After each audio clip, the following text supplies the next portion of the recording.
Every thought you think is either building the palace of your dreams or constructing the prison of your limitations. Which architect are you employing today? Right now, this very moment, your mind is running a program. Not the kind written in code, but something far more powerful. A collection of beliefs, assumptions, and mental patterns that determine every result you experience. Most people never realize they're already living under the influence of mental programming. They believe their thoughts just happen to them, like weather rolling in from some distant storm. This is the greatest deception of human existence. You are not a victim of your thoughts, you are their creator. Every successful person throughout history understood this fundamental truth. The mind is not something that happens to you, it is something you operate. The difference between those who achieve extraordinary results and those who settle for ordinary lives is not talent, luck, or circumstances. It is the willingness to become the conscious programmer of their own mental software. Think about the last time you tried to change something significant in your life. Maybe you wanted to lose weight, build a business, improve a relationship, or develop a new skill. What happened? If you're like most people, you started with enthusiasm, made some progress, then gradually returned to your old patterns. You blamed external circumstances. Not enough time, too much stress, other people's behavior, market conditions, or simply bad luck.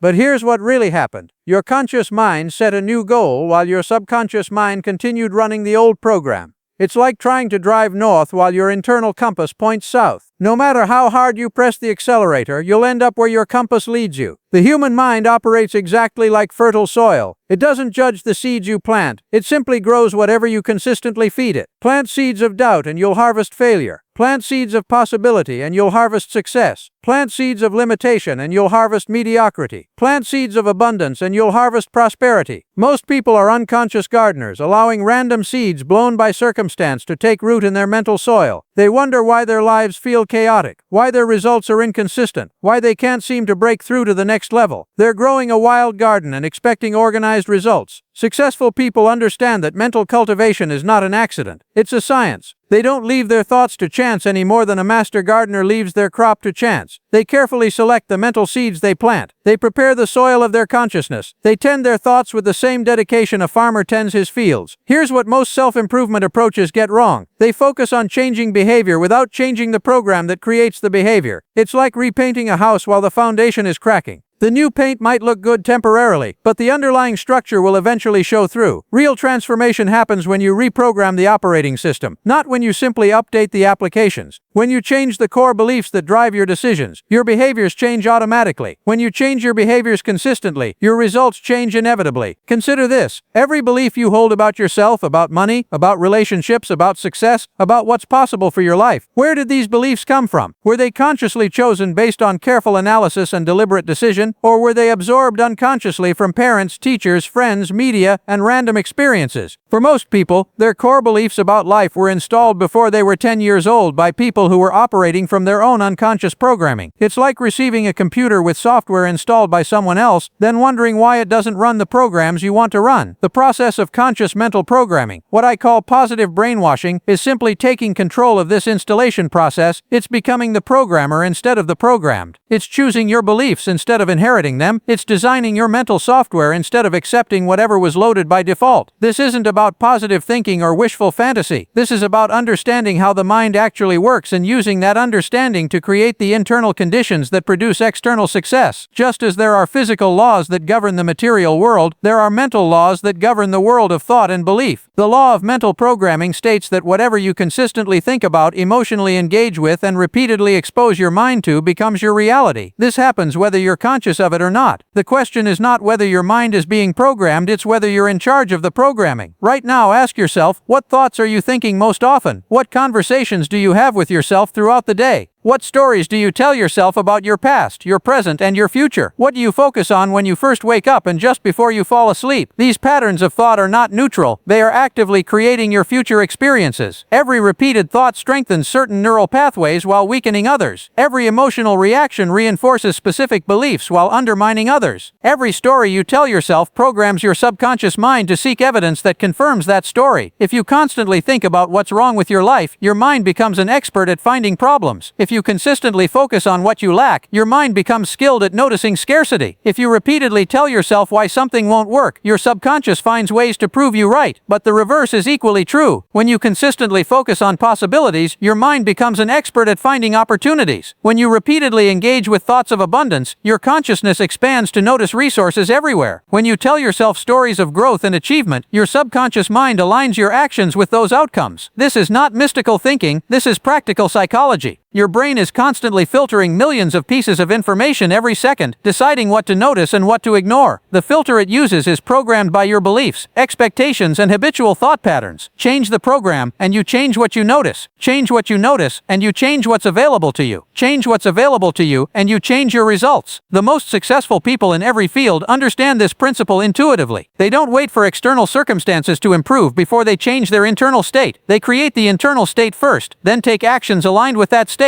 which naturally produces results that match their mental programming. A person with poverty consciousness will find ways to be poor even if they win the lottery. A person with wealth consciousness will find ways to create abundance even if they start with nothing. A person with victim consciousness will find evidence of injustice everywhere. A person with victor consciousness will find opportunities in every challenge. Your current results are not permanent features of reality. They are temporary reflections of your current mental programming. The moment you change the program, you begin changing the results. But here's the crucial part. This change must happen at the level of genuine belief, not just surface thinking. You cannot think your way into new beliefs, but you can act your way into them. When you consistently behave as if something is true, your subconscious mind eventually accepts it as truth. When you repeatedly expose yourself to new ideas and perspectives, old limitations begin to dissolve. When you deliberately practice new thought patterns, they gradually become automatic. This is why successful people often seem different from others. They're not born with special advantages, they've simply programmed themselves differently. They've taken control of their mental software instead of accepting whatever was installed by chance. The process requires 3 elements: clarity about what you want to program, consistency in the programming process, and patience with the installation time. Just as it takes time for physical seeds to grow into mature plants, it takes time for mental seeds to grow into consistent results. Most people give up during the installation period. They plant new mental seeds for a few days or weeks, don't see immediate results, and conclude the process doesn't work. This is like planting tomato seeds and digging them up after a week because you don't see tomatoes yet. The subconscious mind operates on a different timeline than the conscious mind. Conscious thoughts can change instantly, but subconscious programming changes gradually through repetition and emotional intensity. The key is to maintain the programming process long enough for the new patterns to take root and grow. Every great achievement in human history began with someone programming their mind for possibilities that others considered impossible. They didn't wait for permission from external circumstances. They didn't delay until conditions were perfect. They began with the end in mind and programmed their consciousness to align with that vision. This is your invitation to become the architect of your own mental landscape, to stop being a victim of random programming and start being the conscious designer of your inner world, to understand that success is not something that happens to you, it's something that happens through you when you create the proper internal conditions. The tools for this transformation are simple but not easy. They require discipline, consistency, and faith in the process even when immediate results aren't visible. They require treating your thoughts with the same care a master craftsman treats his tools. They require recognizing that your mind is your most valuable asset and your most powerful technology. The question is not whether you can change your programming. Neuroscience has proven the brain's capacity for change throughout life. The question is whether you will take responsibility for consciously directing that change. Will you remain an unconscious victim of inherited programming, or will you become a conscious architect of deliberate programming? The choice is always yours, and it's always available in this moment. Every thought you think right now is either reinforcing your current programming or beginning to install new programming. Every word you speak to yourself is either strengthening old limitations or building new possibilities. Every action you take is either confirming old beliefs or creating evidence for new ones. Success is not a mysterious force that visits a lucky few. It's a predictable result of aligning your mental programming with your conscious desires. When your subconscious mind and conscious mind work together toward the same outcomes, extraordinary results become inevitable. This alignment doesn't happen by accident. It happens through understanding the principles that govern mental programming and applying those principles consistently over time. It happens through recognizing that your thoughts are not just random events in your head, they are the seeds of your future reality. A farmer never argues with the seasons, never complains about the soil, never demands that seeds grow faster than nature allows. He works with universal principles, and harvest follows as naturally as sunrise follows darkness. What can we learn from this simple truth? Success operates according to the same unchanging laws that govern all growth in nature. These laws don't care about your background, your current circumstances, or your past failures.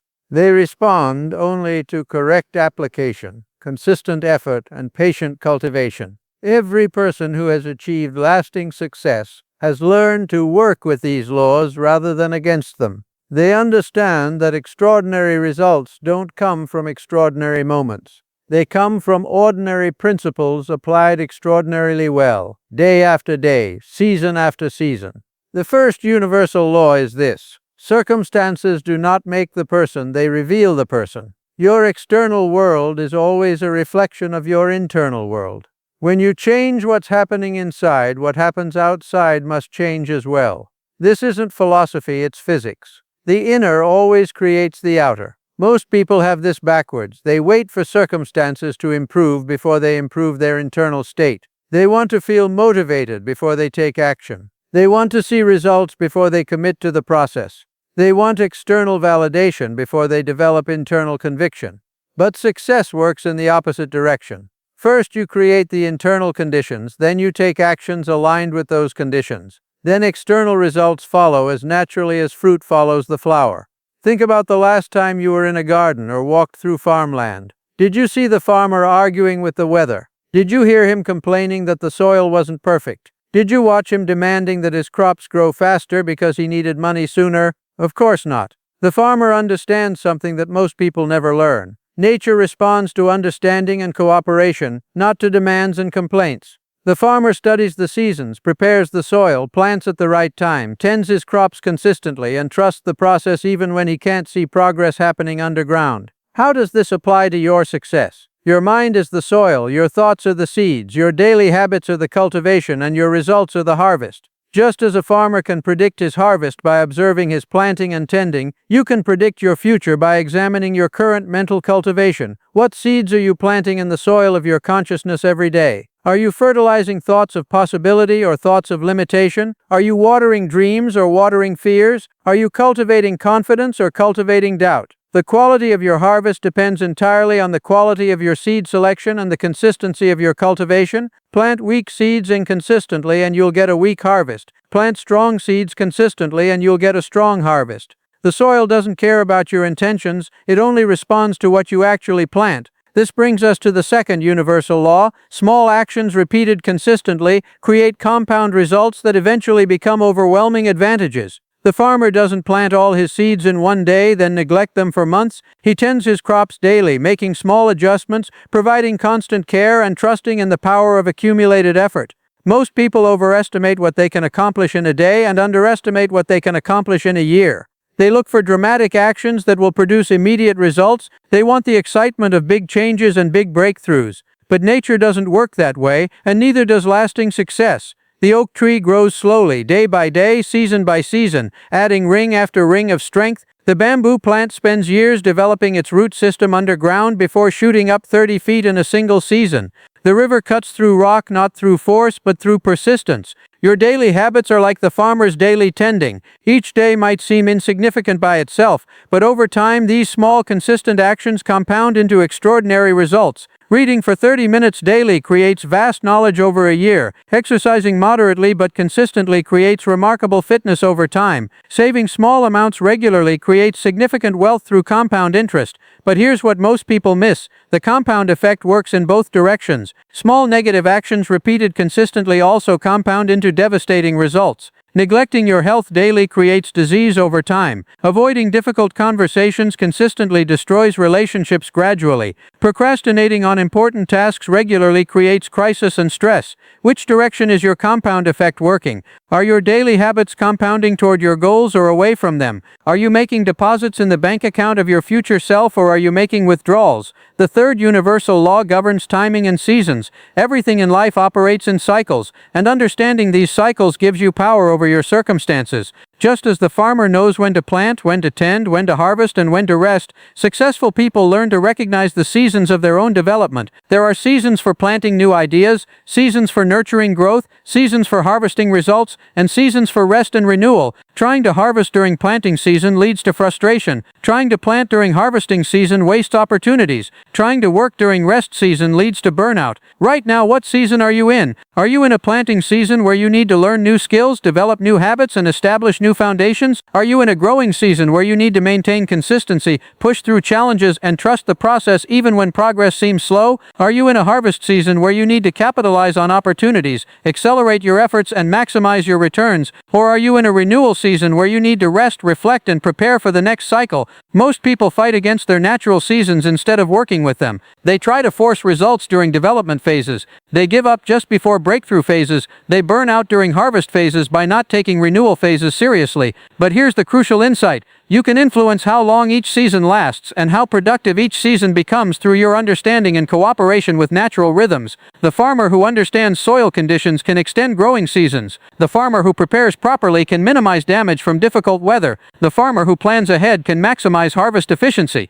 This leads to the fourth universal law. Your response to challenges determines your results more than the challenges themselves. Every farmer faces weather he cannot control: minors, droughts, floods, storms, pests, and unexpected setbacks. The difference between successful farmers and failed farmers is not the absence of problems, but the response to problems. The successful farmer sees a drought as an opportunity to improve his irrigation system. He sees a storm as motivation to strengthen his structures. He sees pests as information about improving his growing methods. He doesn't waste energy complaining about conditions he cannot control. He focuses all his energy on his response to those conditions. How do you respond when life sends storms into your carefully planned garden? Do you curse the weather and abandon your crops? Do you blame external forces for your lack of results? Or do you ask better questions? What can this teach me? How can I improve my systems? What do I need to strengthen to handle future storms better? Every challenge contains within it the seeds of equivalent or greater opportunity. But most people are so focused on the immediate discomfort of the challenge that they never see the hidden gifts it contains. They waste their energy fighting what is instead of using what is to create what could be.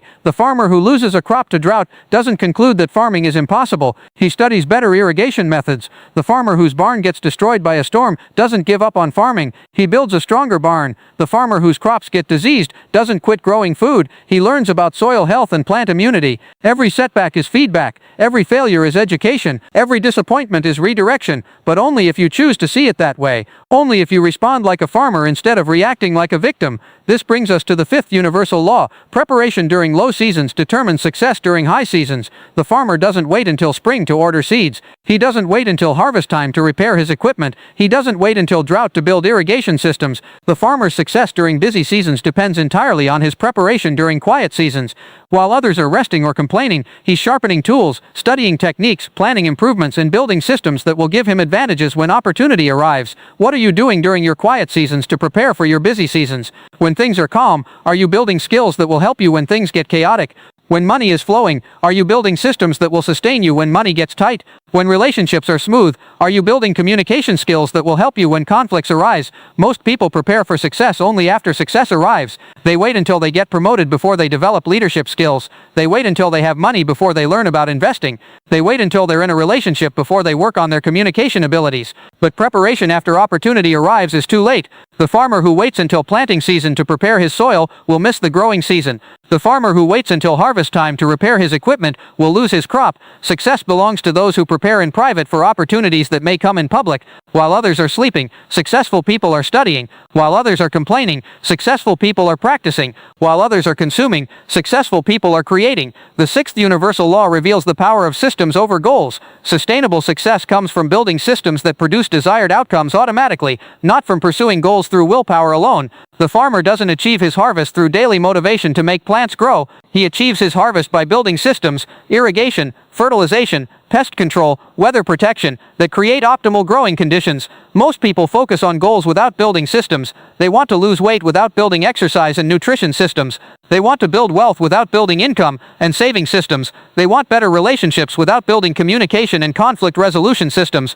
Goals tell you where you want to go. Systems get you there. Goals provide direction. Systems provide transportation. Goals create temporary motivation. Systems create permanent results. What systems are you building to automatically produce the results you want? What daily routines ensure consistent progress toward your objectives? What environmental changes support your desired behaviors? What accountability structures keep you on track when motivation fails? The farmer's success isn't dependent on feeling motivated every day. His systems, the scheduled watering, the planned fertilizing, the regular weeding, ensure progress regardless of his emotional state. Rain or shine, tired or energized, motivated or discouraged, the systems continue working. Your success should operate the same way. Build systems that work even when you don't feel like working. Create routines routines that maintain progress even when you're not feeling motivated. Design environments that support good choices even when willpower is low. The seventh and final universal law addresses the compound effect of consistency. Small improvements made consistently over time create exponential rather than linear results. The farmer who improves his methods by just 1% each season doesn't get 1% better results. He gets dramatically better results because improvements compound upon each other. Better soil preparation leads to stronger plants. Stronger plants require less water. Less water usage allows for expanded growing area. Expanded growing area increases total harvest. Increased harvest provides more resources for next season's improvements. Each improvement multiplies the effect of previous improvements. This is why successful people often seem to accelerate their results over time while others plateau. They're not just adding to their previous results, they're multiplying them through compound improvement. What small improvement could you make today that would compound into significant advantages over time? What 1% enhancement in your skills, habits, or systems would create exponential returns if maintained consistently? The farmer doesn't need perfect weather, perfect soil, or perfect conditions to create an abundant harvest. He needs understanding of natural laws, respect for natural processes, and commitment to consistent application of sound principles. You don't need perfect circumstances, perfect timing, or perfect resources to create extraordinary results. You need understanding of success principles, respect for the process of growth, and commitment to consistent application of what works. But understanding these laws is only the beginning. Knowing what to do and actually doing it consistently are entirely different challenges. The gap between knowledge and application is where most people lose their way. They understand the principles intellectually but fail to implement them practically. They know what works but allow internal resistance to sabotage their external efforts. The most dangerous enemy is the one who wears your face, speaks with your voice, and convinces you that mediocrity is safety and that dreams are dangerous. You now understand the universal laws that govern achievement. You see how success operates like farming, predictable, systematic, responsive to consistent effort. Yet knowing these laws and applying them consistently are two completely different challenges. Between understanding and implementation lies a battlefield where most people lose the war for their own potential. This battlefield exists entirely within your own mind. The enemy is not external circumstances, difficult people, or bad timing. The enemy is an internal resistance system designed by evolution to keep you safe, comfortable, and exactly where you are. This system interprets all change as potential danger and creates sophisticated strategies to sabotage your progress toward anything unfamiliar. Your primitive brain doesn't distinguish between physical danger and psychological growth. It doesn't care whether you're running from a tiger or running toward a better life. Its job is to keep you alive, not to keep you growing. When you attempt to leave your comfort zone, this internal system activates like a security alarm, flooding your consciousness with fear, doubt, confusion, and every reason why your new direction won't work. This is why you can feel inspired by a book, motivated by a seminar, or excited about a new opportunity, then find yourself back in old patterns within days or weeks. It's not because you lack discipline or commitment. It's because you're fighting a war on two fronts, trying to create new external results while your internal system actively works against those very results. Most people never recognize this internal sabotage because it disguises itself as rational thinking. The voice that tells you to wait for better timing sounds reasonable. The thoughts that point out all the potential problems seem wise.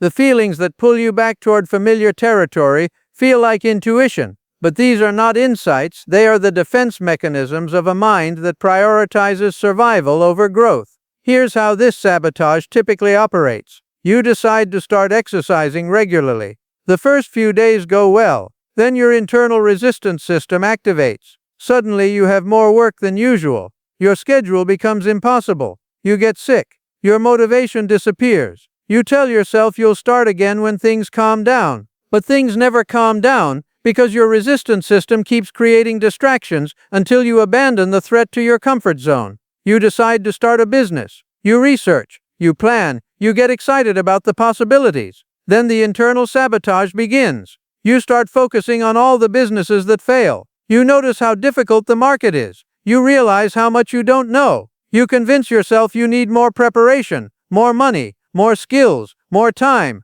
You're not being realistic. You're being sabotaged by your own psychological immune system. You decide to improve a relationship. You commit to better communication, more patience, greater understanding. Things improve initially. Then your resistance system kicks in. You start noticing all the ways the other person isn't changing. You become hypersensitive to their flaws. You find reasons to justify your old patterns. You conclude that you are asking too much and return to familiar dysfunction. Can you see this pattern in your own life? Think about the last 3 significant changes you attempted to make. How many of them succeeded long term? How many gradually faded back into old patterns? What story did you tell yourself about why they didn't work? The story you tell yourself reveals whether you're operating from victim consciousness or victor consciousness. Victims focus on what happened to them. Victors focus on what they can do about what happened. Victims explain why things won't work. Victors find ways to make things work. Victims seek comfort. Victors seek growth. Listen to the language you use when discussing your challenges and setbacks.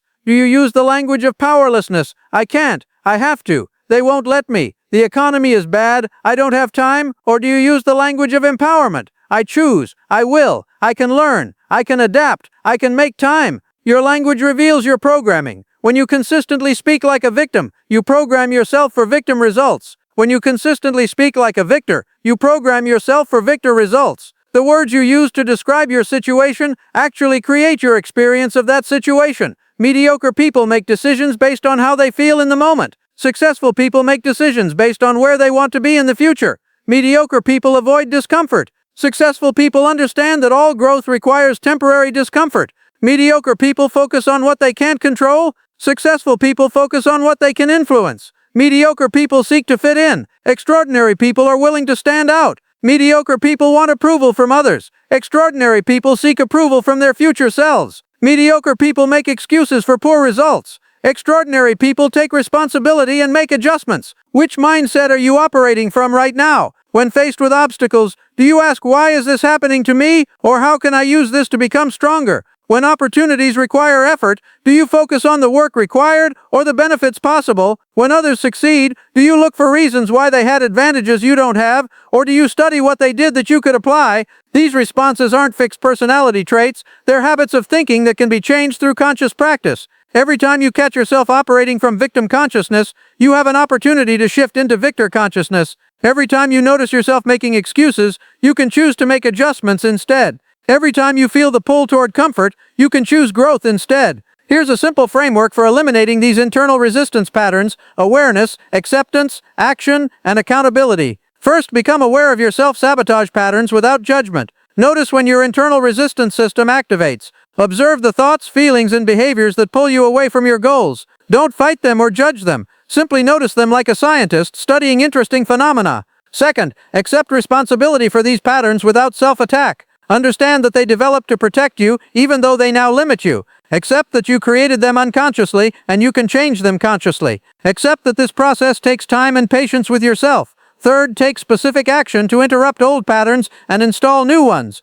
When you notice resistance arising, use it as a signal to lean into growth rather than retreat into comfort. When you feel like procrastinating, take one small action immediately. When you want to make excuses, focus on solutions instead. When you feel like quitting, recommit to your vision. Fourth, create accountability systems that keep you on track when internal resistance is strong. Share your commitments with people who will lovingly challenge you to keep them. Track your progress visually so you can see patterns over time. Schedule regular reviews where you assess what's working and what needs adjustment. But frameworks alone aren't enough. Real transformation happens through daily disciplines that gradually reprogram your internal operating system. Excellence is not an act, but a habit. Extraordinary results come not from extraordinary moments, but from ordinary moments done extraordinarily well. What does a day designed for maximum growth and achievement actually look like? It begins before you're fully awake, with the first thoughts you allow into your consciousness. Most people wake up and immediately begin programming themselves for mediocrity, checking messages that fill their minds with other people's priorities,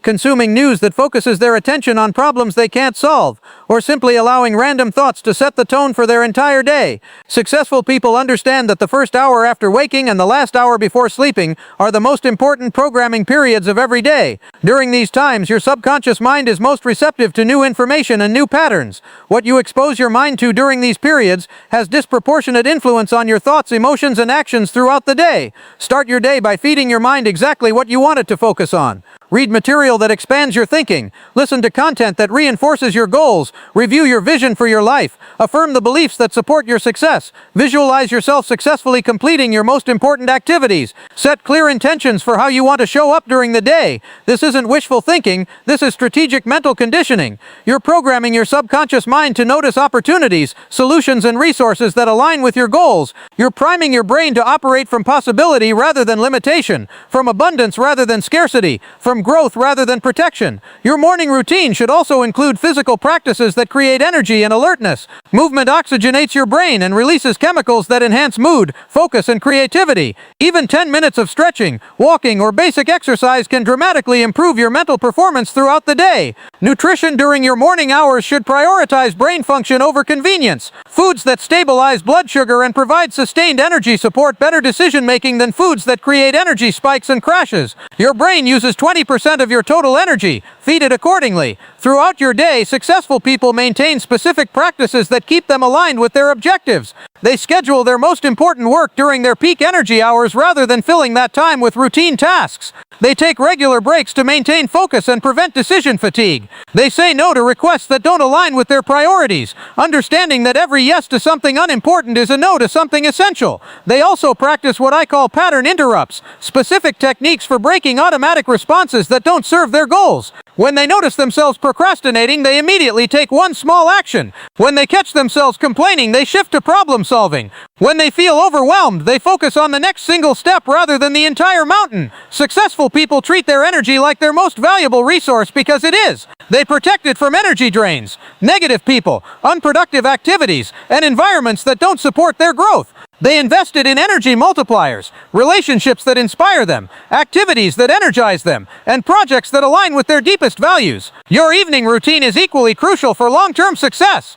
The last thoughts you think before sleep are the thoughts your subconscious mind processes throughout the night. End your day by reviewing what went well, what you learned, and what you'll improve tomorrow. Express gratitude for progress made, even if it seems small. Visualize tomorrow's success before today ends. This daily architecture might seem rigid or excessive, but it's actually liberating. When you have systems that automatically guide your choices, you waste less mental energy on decisions and have more energy available for creation and achievement. When your day has structure, you're free to be spontaneous within that structure. Most people live accidentally, hoping that good things will happen if they try hard and think positive thoughts. Successful people live deliberately, creating systems that make good things inevitable through consistent right action. The compound effect of these daily disciplines might not be visible in the first week or even the first month, but like the farmer's daily tending, they create exponential results over time. Small improvements in how you start your day, how you manage your energy, how you respond to challenges, and how you end your day compound into extraordinary differences in your results and your quality of life. But here's the crucial element most people miss. These disciplines must become non-negotiable rather than optional. They must become part of your identity, not just part of your to-do list. When daily excellence becomes who you are rather than what you do, external success becomes inevitable rather than accidental. You stand at the crossroads between who you have been and who you are becoming. The choice is not whether to change. Change is the only constant. The choice is whether to direct that change consciously or let it happen by default. The tools are in your hands. The principles are before you. The time is now. Every thought you think from this moment forward is either building the palace of your dreams or constructing the prison of your limitations. Which architect will you employ? Every action you take is either confirming old programming or installing new programming. Which program will you choose? Every day that passes is either moving you closer to your vision or further from it. Which direction will you go? The only question remaining is this: will you use what you now know